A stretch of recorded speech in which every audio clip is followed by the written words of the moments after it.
Brought to you by the Every Dollar app. Start budgeting for free today. Today's question, Jade, comes from Isaac in Ohio. Yeah, he says, my wife and I are recently married and found a house that we would like to buy for $600,000. We earn about the same amount a year, $600,000 a year, and we have zero debt. Good. My wife has over $200,000 sitting in a savings account, and I own a home that I bought before our marriage. I proposed she put down $150,000 of her savings for the down payment and put the house in her name. She comes from a divorced household, so it's why I suggested putting the home in her name. Her family thinks it should be the man's responsibility to pay for the house, and she should not be putting down any money. I don't know what type of world these people live in, but it's not the 1950s anymore. They don't seem to comprehend that I already own a house and can't just buy another one. What can I say to knock some financial common sense into these people? Isaac, I'm gonna knock some financial sense into you, dude. Listen, you're both wrong. All of you are wrong. Here's the thing.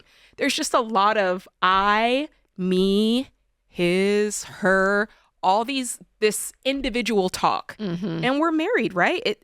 My wife and I are recently married. And so I just think that the same way that you feel that her side of the family kind of has this outdated or erroneous way of thinking, I honestly think, Isaac, you have a little bit of it too, because you guys are very separate. And I understand that you're in many ways trying to honor like some of her previous trauma and her previous pain with the divorce. But I would think of that as even more reason to cling on to the fact that we're together. I'm not going anywhere. We're making this work. We are one.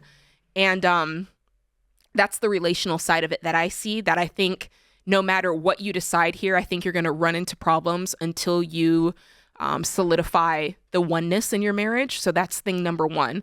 Thing number two is, $600,000 house. She's got $200,000 sitting there. If you've got some money to put in, put as much down as you can. You don't have any debt. I'm all for that.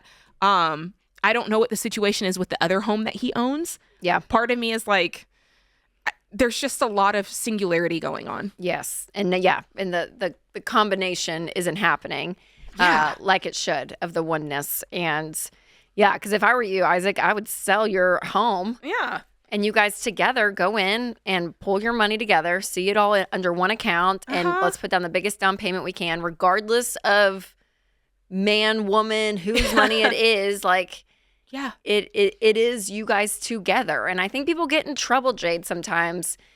We could go down this rabbit hole a whole different ways. Go down the rabbit hole, Rachel. Just for one, but that way of thinking, there's so many splinters, I think, in it. But one of them being that we don't honor personality enough. It's honoring, are you a man or a woman? And there's something about you. It is a personality element that is so key, you guys, when it's a married couple. So because good. If anything, people are like, well, I'm gonna let him take care of it, or she just does it all. I'm just gonna let her. I'm gonna be hands off.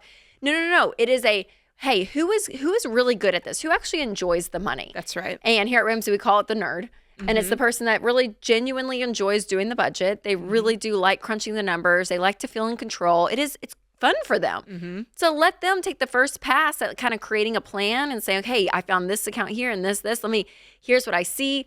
And then the free spirit, the one that may not be as excited about things like a budget or planning for the future as much, they're still in the conversation. They have as much say as the other person.